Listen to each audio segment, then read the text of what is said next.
Hello, everybody out there in UK Crime Book land. I'm about to interview young Logan with his latest book, The Catch. If you could tell us a bit about the plot to start with on your latest book. Yeah, so The Catch is, there we go. Yeah. The Catch is, so it's my fourth thriller, published on the 11th of June in the UK. So it's a follow-up to The Holiday. It's another standalone, so they're not related books. It's a standalone thriller. And The Catch is about a father who becomes convinced that his daughter is about to marry someone who's got terrible secrets. And this guy, Ed, who's the protagonist, his daughter brings home a new boyfriend one day, and it's the first time Ed and his wife have met the new boyfriend, Ryan. And to everybody else, he appears to be sort of a perfect, perfect boyfriend material, and very eligible and smart and polite and successful and all those things. But Ed kind of smells a rat straight away, and he becomes convinced that there's something else going on with Ryan, and so he sets out to discover what that is. Yeah. All your books that you've done so far have been really gritty domestic thrillers. Why do you think you chose that as your theme? I don't know if I chose it really, or if it sort of chose me. I guess I tried to write things. I just write stories that I like to read myself. I've sort of tended to read quite a lot of those in the past. I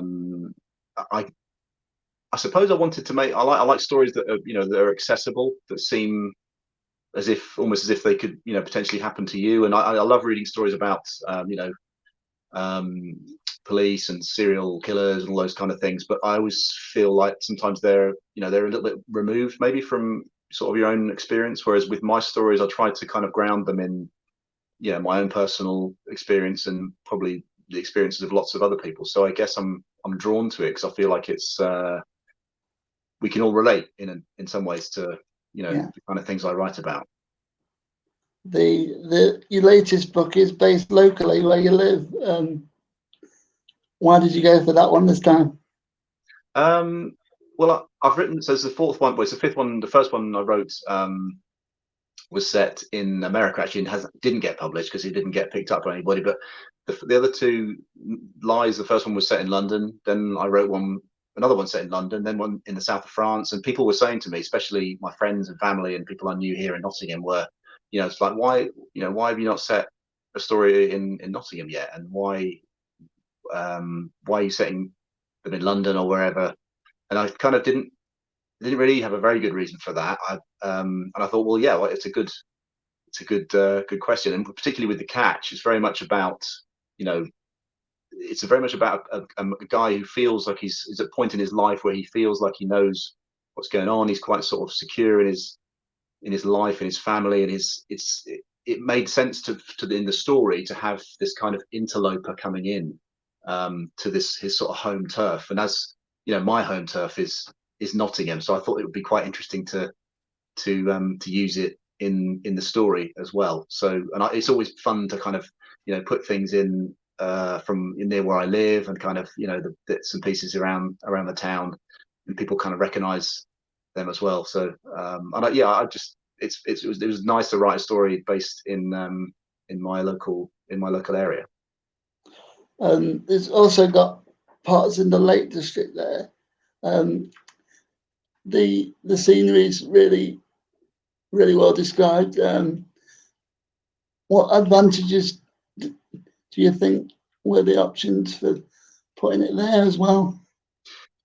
Well, it was, I mean, it's the Peak District, so it's sort of neighbouring county. I mean, that was an interesting. I don't want to give away too much about the plot in terms of how I arrived at the Peak District, but I wanted somewhere that was kind of quite remote, and somewhere where you could in theory get lost and become lost, or go there and not see anybody for a period of time. And I went there to do a sort of recce and to get the feel for the place and what it looked like, and sounded like, all those things. And it just seemed like a really good fit for this story, particularly this. Again, it's about this guy, and when he's out of his own environment, when he's out of his element. So when he goes to the Peak District, he's really not familiar with it, or the terrain or the landscape. So that again puts him at a big disadvantage. And I like that kind of contrast between his, him being on his home turf and then being taken away to somewhere which is still quite wild. And the Peak District is, people do occasionally get lost there, and can get in trouble there. And it's just a beautiful part of the world as well. So I thought it made sense for the story and for this book. Since you got your first book published, what would you say you've learned about the style of writing? I suppose I tried to learn as I go along with every new book. What I learned, I don't know. I've learned that I always tend to need more time than I normally allow myself to write a first draft.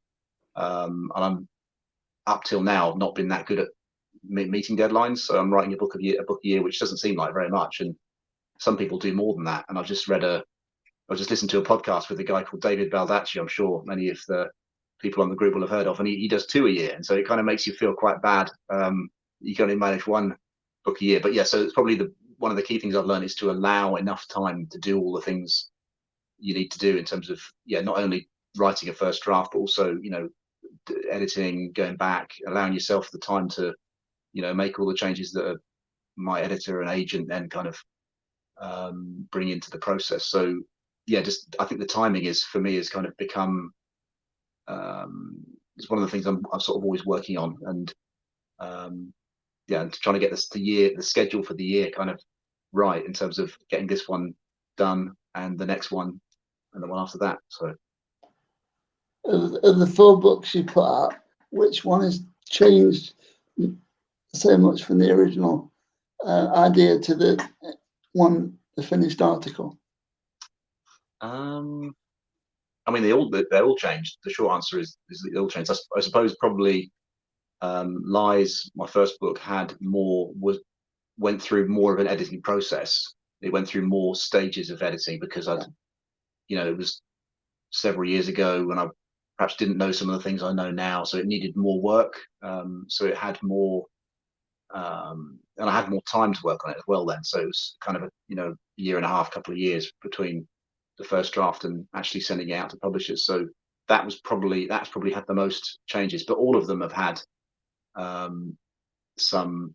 The first draft and the final drafts are quite different beasts for all 4. So, but the final drafts obviously are always kind of better than the first ones, which is obviously what you're always aiming for. So.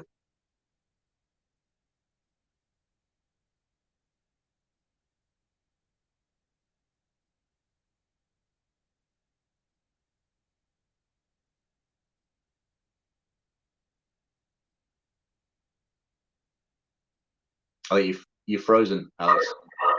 Oh. Hi. Hello. Alex is frozen at the moment. Yeah. So can I ask you, I'm going to ask you a couple of the questions that have come up at the side while we're waiting, if that's okay? Yeah, sure. While we try and get Alex back on. I wasn't sure if it was me that frozen or him, or both of us perhaps, but yeah. No, it's definitely Alex at the moment, but hopefully he'll be back with us shortly. Okay. Caroline Maston, one of our admins, has said it's good to see you. How much research do you do for your books? It really depends on what they are about. So with The Catch, I had the research element of that was more about things like the locations. So in Derbyshire, some around the sort of work that you might expect a private investigator to do, that kind of thing. So it really varies. But because they all draw on some of my own experiences, quite a lot of the things are kind of there in my head already. So I suppose there's not huge amounts of research. And I've heard of some other authors who kind of, if you go into really heavily into a particular kind of industry or profession, and they really kind of know an awful lot about it. And I don't necessarily do that, but I do tend to draw on my own kind of experiences and my own kind of relationships and emotions and use them in place of that. But there's generally the planning stage for me is about 6 or 8 weeks before I actually write anything, and that will incorporate some of the research that I do. I try to sort of limit it a bit, because you can get a bit carried away and you end up kind of just researching all kinds of different crazy things instead of actually getting down to the graft of actually writing the book. So I try to control my research. I'm going to pass you back to Alex now. Okay. Thank you for letting me crash for a moment. Thank Hi, you Alex. for that, Thank you. Thank you. Oh, Alex, you've gone. I can still hear you though. Yeah. Okay, then I will hide and you can carry on. Oh, no, I can't. Yeah, there's no picture. I can't see you, Alex, but I can hear you. Yeah. If we could do it like that until, yeah. What is it like writing in your shed now? Now you've got It's good. I like it. I had so if you can see behind me, it's the corner of the little cabin I have at the end of my garden, which is a kind of dedicated writing space. I really like it in here. I can kind of close the door and pull the blinds down if I have to, and shut myself away from the world. It was for about 10 years I was writing in the house in the spare room, and just kind of it got so cramped and crowded and full of all my junk that it became kind of unusable as anything else, really. So it made sense to have a kind of a writing shed in the garden, and I really like it. I actually hoovered in here the other day, so just in preparation for this. I don't hoover in here very often, but yeah, every once in a while I do. So have you ever written anywhere else, like where you worked, or because I know you worked at a university before? Yeah, I mean, I tend to write before when I was working full time as well, which was up until actually tomorrow is the 3-year anniversary of me finishing my kind of proper job and turning to writing full time. So when I was doing that, it was very much a case of write wherever I could. So that would be evenings, weekends, on buses, and when I was away, or on trains, or all kinds of different places where I could grab a half an hour or 20 minutes to do some writing. So yeah, it's I do a bit less of that now. I do go out and write go to the library, and sometimes in West Bridgeford, or where I live, or cafes and places like that, to just get out of the house a little bit, out of the cabin.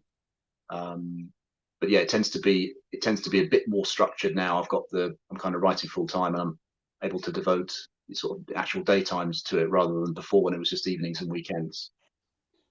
When you wrote The Holiday, of course, that was based in France. Did you do any writing on location there? I did take some notes, and it was actually a place we'd been on holiday in, I think it was 2011 or 2012, and so I had the pictures that we had in an album, had some video that I'd shot, but we did actually go back there just for a weekend, and we didn't stay in the same village. We stayed nearby and went to kind of look at everything again. I wrote quite a lot of notes on that weekend. And we went to some of the places, some of the locations that feature in the book, to the beach and to the Gorge d'Eric, and yeah, that was really more note taking than actual writing, because I was kind of in the middle of the draft then. I think that would have been April 2018, or thereabouts, when I was writing the first draft of The Holiday. So yeah. When you did the promotion for The Holiday, you were on Richard and Judy, of course. What was that like? Yeah, it was great. It was kind of an amazing thing. My editors rang me up one day and said, "This is top secret, and I can't tell you, and I'm not even going to send you an email because it's so secret, because we want to make sure it stays secret, and it's going to push the publication date back 6 weeks, but it's really good news, and you're in the Richard and Judy book club, which is which is an amazing thing really to be involved in." And then I went to London and met them in a hotel. You kind of do a little podcast interview with them, and yeah, they were very nice. And I think Richard actually said he thought that TM Logan was a woman when he read the book, which because obviously it's from a female perspective, and which I thought was quite a compliment, really. But yeah, no, they were very nice, and it was a huge kind of boost to be part of it. I think that's part of the reason why The Holiday was as successful as it was. I think because it had that backing, and that their brand, their name, still has a huge kind of impact in terms of visibility in WH Smith, and I think it's a big help to any author to have that kind of backing from Richard and Judy. So yeah, I was really lucky to get involved in that, and it did have a big impact, I think, on The Holiday. The Holiday and 29 Seconds were written from the female perspective, and then you got the first one and The Catcher written from the male. What's it like switching between the genders? I mean, I suppose I kind of feel like I write more instinctively from a male perspective, but with each of the stories, I just felt like I'll then generally choose a protagonist that I think is best suited to the story. So obviously in the case of The Catch, that was obviously from an overprotective, paranoid father's kind of perspective, so that made sense.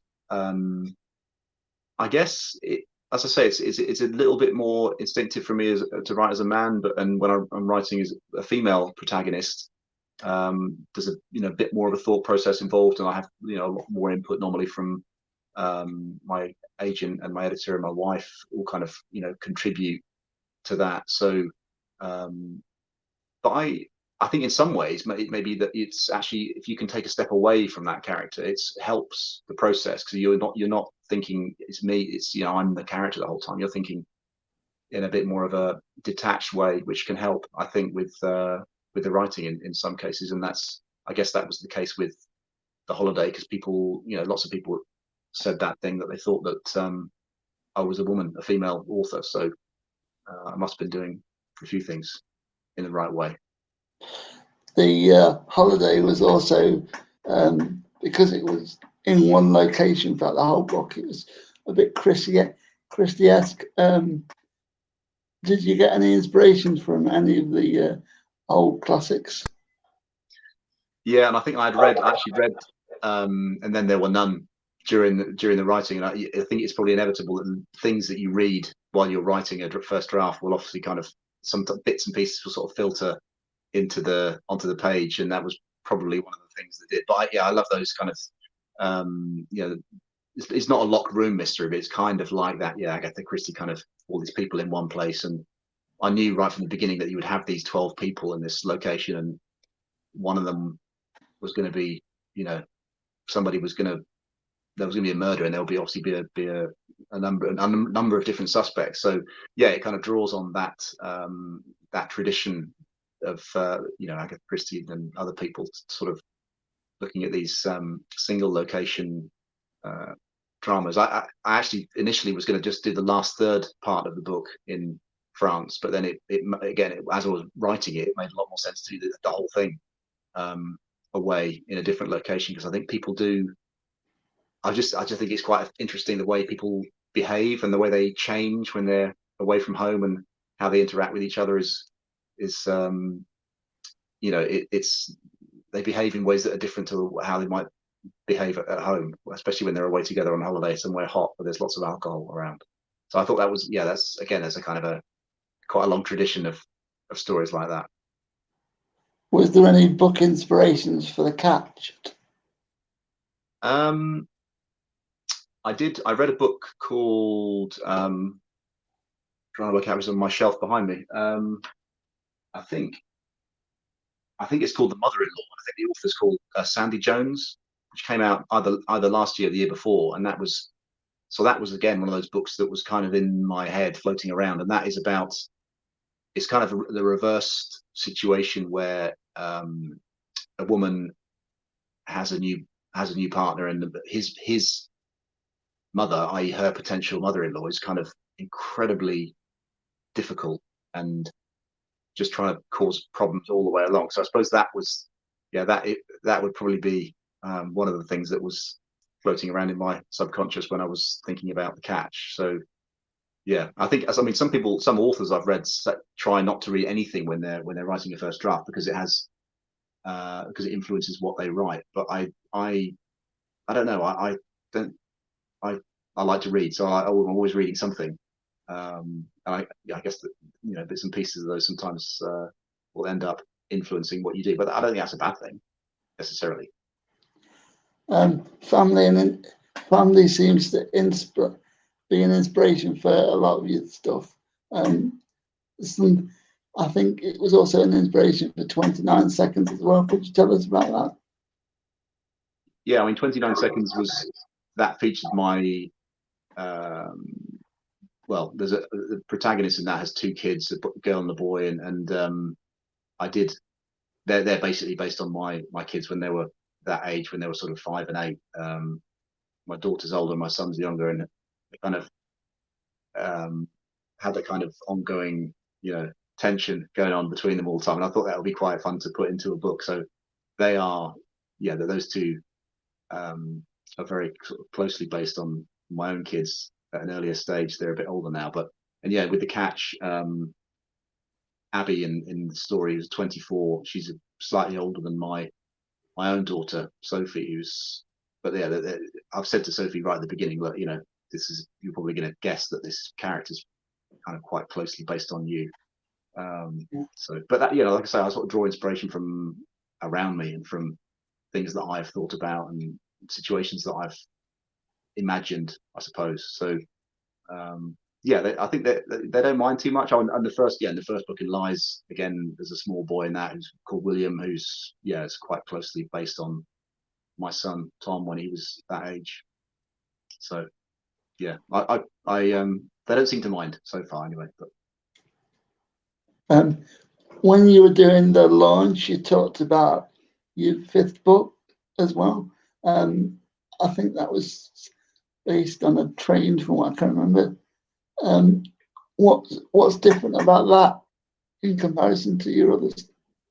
Yeah, so the fifth one, which I've just written the first draft of, it's called, at the moment, it's called Trust Me, and that it will be coming out next summer. So that is a bit different in that it's not so much sort of family based, but it's more of a kind of a straight up thriller with lots of, you know, kind of a female protagonist again, and it's quite fast moving, and, you know, I mean, there are some similarities with what I've written so far in terms of the structure and the pacing and so on, but it is a little bit of a departure in terms of it's not, you know, it's no kind of family dynamic going on. But yeah, basically, the main character, the first chapter, she's on the train, and a woman sits down opposite her, a young woman with a young baby. And the woman's very flustered, and phone's constantly ringing, and she asks the protagonist Ellen if she could just hold a baby for a couple of minutes while she makes this phone call to sort herself out. And Ellen is trying to help, trying to do the right thing. She says, yeah, of course. And the young mother goes off, make a call. The train pulls into a station. Then, of course, Ellen looks out the window, and the next thing she sees is the young mum, you know, hurrying away down the platform, and she's left her baby behind. And that's where the story starts. So it's, as I say, it's not that kind of, not got the sort of family dynamic, but it's more of a kind of straight up thriller idea. And I'm really excited about it, actually, because I think it's going to be, I think it should be good. So watch this space for Trust Me next summer. One of the things I do enjoy about your writing is the structure of the prologue. Why do you see that as such a crucial part of your writing? I think it can work as kind of like a promise or a, you know, you're going forward, you're throwing forward. So for example, in both The Holiday and The Catch, the prologue kind of, it's a kind of a glimpse into the future, almost, as what something is going to happen, something that will normally, something, you know, something untoward, something terrible is going to happen, and you're telling the reader that, you know, this is coming, and you've got to try and see if you can see when it's coming, why, who has done it, who's the victim. So you're kind of seeding all these things, and I think prologues can work quite well in that way. So you can take a little bit of time in the first few chapters to sort of build things up, but even before chapter 1 started, you're already saying, look, you know, this is coming down the line, at you, and you need to try and see if you can figure it out before it comes. So I do like I think people are divided on prologues, and some people hate them, and some people always do them. And I think if I have a book where I don't think it's needed for the story, then I probably won't. But I'm just thinking, I think Trust Me has one as well, so at the moment. So I think if they're short and sweet and they do a job, then I think they can add to the story and to the suspense. So yeah, I quite like them. I've been doing interviews now for about 4 or 5 years, but I saw you do an interview to the Broadway Cinema with Michael Connelly. What was it like preparing for that? Yeah, it was quite nerve-wracking because he's a kind of a legend, and he's got, I don't know, 30 plus books out there, and he's one of the biggest names, worldwide. And so it was quite, I did quite a lot of research for that and trying to make sure that I had some. I mean, part of these things is you really just want. No one came to that to listen to me. They wanted to hear him talk. So what I was trying to do is just to give him an opportunity to talk to people who were there. So he was really nice and really sort of humble. And he's, as I say, he's a hugely accomplished writer. He's got the TV show Bosch on telly as well, with been 5 or 6 seasons of that, and films and all kinds of stuff. So yeah, but it was quite nerve-wracking being on the other end of the being in the other chair kind of thing for the Q&A. I was a journalist previously in the sort of years and years ago, so I'm used to asking questions, but never to someone kind of I've got loads of his books and read loads of them, and so it was kind of like meeting one of your sort of idols. So but it went okay. I think in the end he had a queue of like 100 people to have books signed afterwards, so they all seemed to enjoy it as well. I definitely did. Yeah. What is your favourite book by him? I've got quite a few. I actually really, really like The Poet, which is kind of a weird choice because it's not a Harry Bosch story. It's about his reporter, Jack McEvoy. There is actually a new Jack McEvoy book, which has just come out. I think it's called Fair Warning, which is on my list to read. But I just love because quite often journalists in fiction get a bit of they get quite a bad press in terms of how they're portrayed. But he was a really good character, a really good story. And I think that at the time I was a journalist, and it kind of resonated with me. But I mean that's one of them. I was trying to think. Angel's Flight, I think, was one that was a fantastic Bosch story. The Lincoln Lawyer with Mickey Haller, a brilliant character. And he's got this thing where he has obviously the characters appear in each other's books, so they're kind of interlocking stories, which is if you can do it well, like he does, then it's just a brilliant thing to be able to do, where you have these characters appearing in, say, have a Bosch appearance in a Mickey Haller book and vice versa. So he's fantastic. Have you got any plans for an Interlocking series at all? So I've been asked that actually, and it would be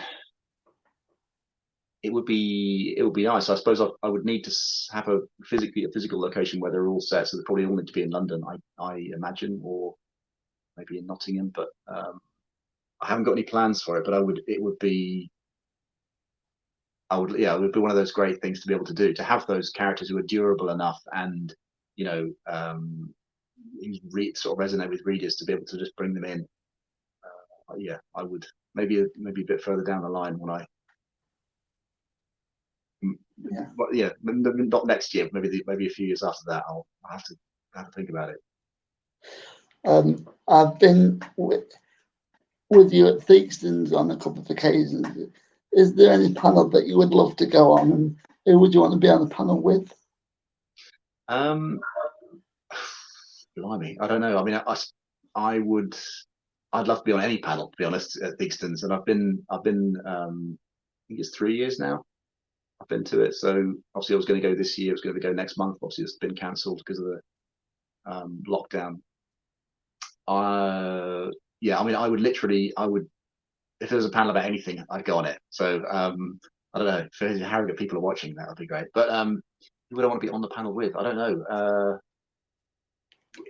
I would probably say, if I could have anybody, I'd probably say sort of like, I don't know, Harlan Coben, John Grisham. That'd be nice. I don't know, but people, yeah, I don't know. It's not a very good answer, is it? But Harlan Coben, John Grisham, and Stephen King. How about that'd be a pretty good panel, wouldn't it? Yeah, well, brilliant. Yeah.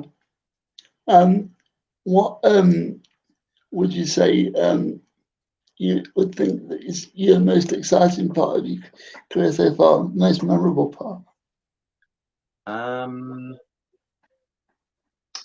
I suppose most authors will say, it's that first book, first deal, first time you see the book on the shelf in Asda or whatever. But I guess probably last summer when the holiday came out on July 25th, and the following week it made the Sunday Times bestseller list for paperback fiction, their top 10. That was probably that's probably the highlight, I would say, so far. And that's kind of it's kind of a dream thing that you just kind of have to pinch yourself when it happens. And I was actually away on holiday when it happened. I had my mother-in-law to buy a copy of the Sunday Times, take a picture of it, and send it to me, text it to me on WhatsApp or whatever, so I could see it. And that was one of those moments where you just think, wow, this might not happen again, so I've got to try and make the most of it. And then it stayed in the top 10 for like 10 weeks, so which again was an incredible thing. So yeah, that would probably be the thing I would single out. Now that you've seemed to have changed the publication date from January to later in the year, do you think that's changed your writing a bit because you've got a different time of year that's been published? I don't know. I suppose it maybe puts a bit more pressure on, but in a good way. But I think obviously the holiday was pushed to a June, July kind of slot because of the subject matter of the book, and it kind of made sense that it was going to be a good sort of holiday read. But you do feel like, all those big books are coming out around the same time, so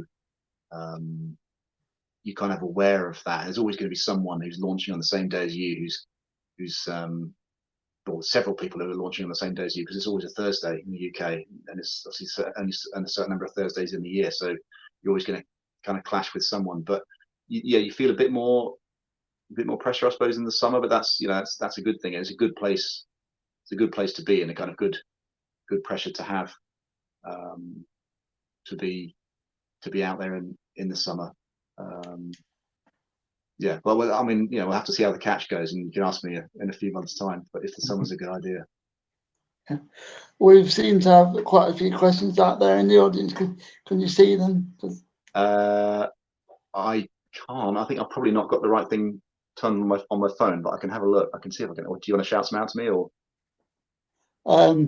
Sadly, I can't see them either because I'm dyslexic. But I can get the assistant to read them out if you want, mankind. Yeah, a couple of seconds. Just got a couple down here. Okay. Samantha Brownlee, do you visit every place that you write in your settings? Most places, so certainly with the catch, I've been to all those places, and I've kind of, obviously I live in Nottingham, so I know some of them quite well. I mean, I suppose not every single place, because there was certainly in Lies in 29 Seconds, they're set in London, and I knew some of the places, but some of them I kind of used, if they were not that kind of crucial to the story, I would use Google Maps, which is obviously a great resource, and all kinds of things in terms of internet research. So if it's just like a picture of so and such a high street in a bit of London, then I would generally use that. In a perfect world, you go and visit absolutely everything and everywhere, but the sort of limits, the constraints of time make that a bit difficult for some things. So I mean, probably most of the places, most of the locations I've gotten a familiarity with, from either from kind of recently or I've lived there or worked a bit near there or was a student there or something like that. So yeah, they're normally places I have some awareness of. Okay, Caroline Maston wants to know if you've any plans for a movie or TV version of your books.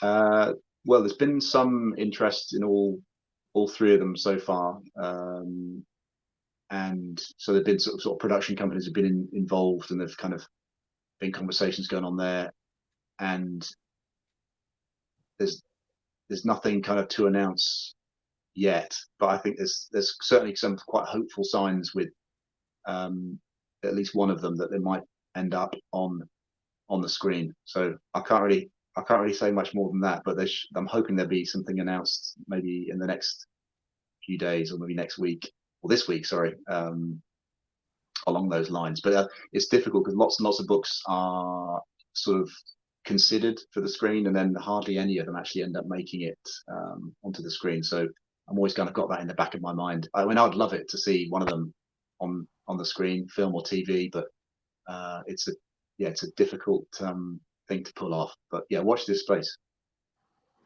Okay, somebody else who's unnamed, Facebook user, wants to know, how do you stay focused on writing one book at a time? Well, I'm lucky so that I have, like I say, I'm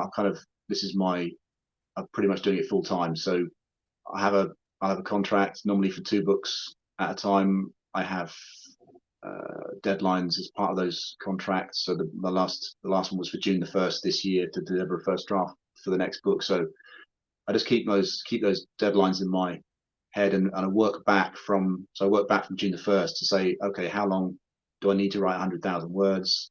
How long will I need to edit it? And I have a calendar, and I know when I need to start and roughly how much I've got to write each day. So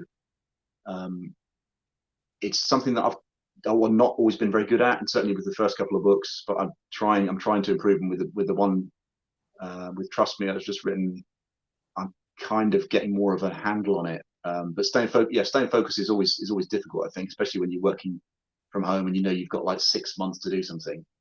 But I think I know now that I need to allow plenty of time to get it done. So I just try to make some progress every day, even if it's not very much. You've got to try and keep.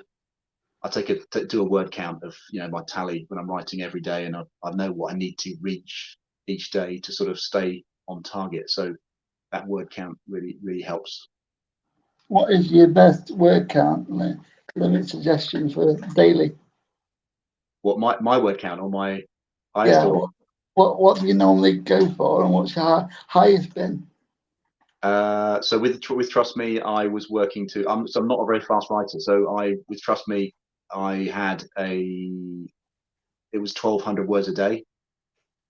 So when you're writing, I think it was about 16 weeks, the first draft of that, and when you do the calculation on that, it works out to about 100,000, which is kind of roughly the length of the first draft between 90 and 100 is normally where you were expected to be. So it was 1,200 certainly, but before that, when I was working full time, it was 500. So, and I'd have maybe an hour in an evening or a morning or a combination of bits and pieces of time. So 500 words felt to me like it was achievable, 500 or 600 words, each day. Sometimes I would be below that, sometimes above it, but and then in terms of the maximum, so in the last stages of the last draft of Trust Me, when I was in May, when I was kind of running up to the deadline, I was doing up to sort of 2,000, 2,200 a day sometimes. But again, that's I'm not a very quick writer, and I've read about people who kind of do 2, 3, 4, 5,000 words a day, like routinely, and I'm not anywhere near that. So 1,200 seems to work quite well for me, because it means I can do it in a way that I think is I won't have to sort of throw half of them away again at the end. And I can also kind of pay attention to other things that I need to do as well in terms of promotion of other books and stuff like that. So, And you've got a book club on your website. How has that helped since you started your career think? I think it's just a kind of another way of sort of connecting with people. It's so the website, you can sign up to the Readers Club, and it just means I can email people directly with when we have a cover reveal or we have a first chapter kind of, they'll generally get things first before anybody else.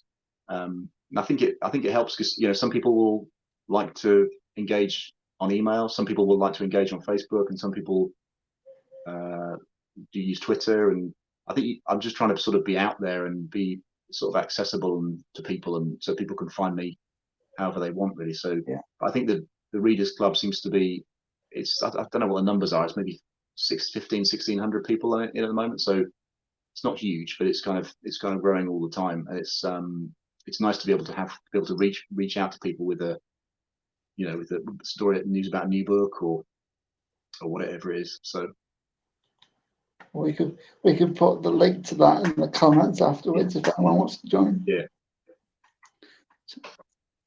I'm just going to move you around because I need to plug my phone in case it runs out of battery. So yeah, move you around over here. So you shouldn't lose you, but no thoughts. Yeah. The wonderful world of online and interviewing. Yeah, this is. Yeah. Could we have a look to see any more questions? Yeah. Samantha Brownlee wants to know what you're working on at the moment. Yeah, we've already covered that. Yeah. Okay. She also wants to know, do you celebrate each publication day? Did you get that? I did. Sorry, I didn't quite catch that. No. Samantha Brownlee wants to know, do you celebrate each publication day? The UK publication day for the Catch was June the 11th, so it's just about 10 days ago. Yeah. She wants to know if you celebrate every publication day. If I celebrate? Yeah, so we had the launch, did a Facebook Live launch, and in the cabin here, because I normally do a launch in Waterstones, but after that I definitely celebrated. Yeah. How did that feel different compared to the Waterstones one that I normally see at? It was different, but it was good. I was not sure about whether it was going to work or how it was going to go, because the idea of sort of sitting there and talking solidly for like an hour is quite a daunting prospect. But because I was able to utilize my wife came in and did a Q&A, and my daughter and all those things. It made it a lot more it was actually quite fun in the end. It seemed to go, it went quite well, I think, and we got quite a lot of interaction with people. So what I think I'll probably do in the future is I'll do a physical launch and an online launch, because it means people can join in wherever they are, and whether if they're if they can't make it, or if they're living somewhere else, or if they're in the USA or wherever, then they can still take part in the event, which is nice to see. In the event, you did a quiz to win the books. What was it like being your own little Tarrant person? The quiz was good. I don't think I was very good at Chris Tarrant as Chris Tarrant. I kept on forgetting to tell people what the right answer was, I think. But I don't know. And then my brother was trying to take part, and I said, "You can't win. You're not allowed to win because you're part of the family. So that's not fair." So, but no, the quiz was good, and I did quite enjoy being the quiz master. And I think people like that because it was a chance to sort of interact, and it's free books, isn't it? So free books are always good. I think probably, unless we've got any questions out there. There's a couple. A Facebook user says, do you get sidetracked with new ideas that are not related to your book? Yes. And then I'm quite easily distracted anyway, so I try to sort of, if I get an idea like that, I'll try and I'll make a note of it and file it away and put it in for, maybe for the next book or the one after that. But I try to avoid getting sidetracked. So like I say, I'll come in here into the cabin and I'll pull the blinds down, put some headphones on and listen to kind of like ambient music, and I'll sort of turn off the notifications on my phone, won't look at emails, all those things. So just try to, limit the amount of distractions I have in my sort of immediate environment. And then, so I'll do that, and I'll do that for 4 or 5 hours, and I'll come out of it, and then I'll check everything and look at everything again. But I think it's always a risk because the next idea is always kind of more interesting and more exciting and easier in some ways than the current one you're working on. Because when you're trying to turn an idea into reality, it always kind of it's always kind of slightly harder work than you think it probably was going to be. So you always need to be aware of not jumping onto the next sort of shiny object and finishing what you're working on at the moment. Is there any ideas that you've filed away that you've gone back to? Well, there is. I always think I would like to resurrect the book, my first book, which was not published, which did go out to publishers in 2013 but didn't get picked up. And that, I think, sooner or later, maybe that'll be the number 6. I don't know, after next year, maybe that'll be. I would like to go back to that, because I feel I think I put about 5 or 6 years of work into it, and it was quite demoralizing to see that not go anywhere. So I think I will probably go back to that sooner or later and try to breathe new life into it. All your books seem to be placed in different locations throughout the UK and the world. Is there anywhere you want to write about that you've not written about yet? Well, like I said, that first book was set in the USA, and mostly in Boston, and parts of it were in Ohio, and it kind of in areas around there. So, and I think that story would work the best in the USA. So I would like to revisit that and see if I can make it work. I think the USA is kind of such a massive, canvas to use as a kind of for your stories. It's a brilliant sort of backdrop for a thriller. So I would that may be coming in the future. What would you say are the two distinct differences between, or any distinct differences between the UK canvas and the US canvas? I suppose just size and scale. In the US, and you feel like you could.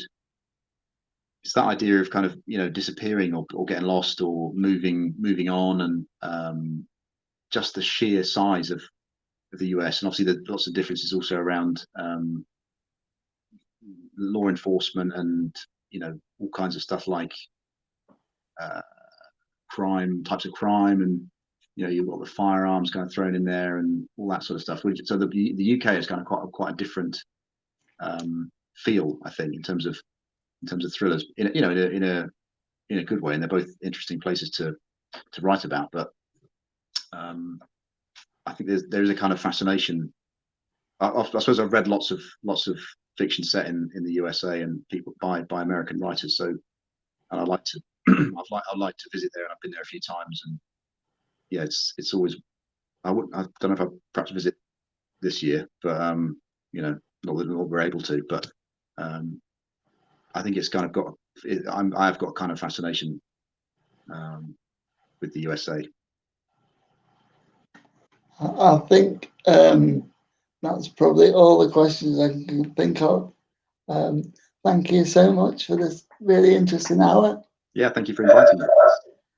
I've really enjoyed it, and I hope to see you next year when you launch your next one. Yes, it should be when things are back to normal. Hopefully, yeah. Fingers crossed.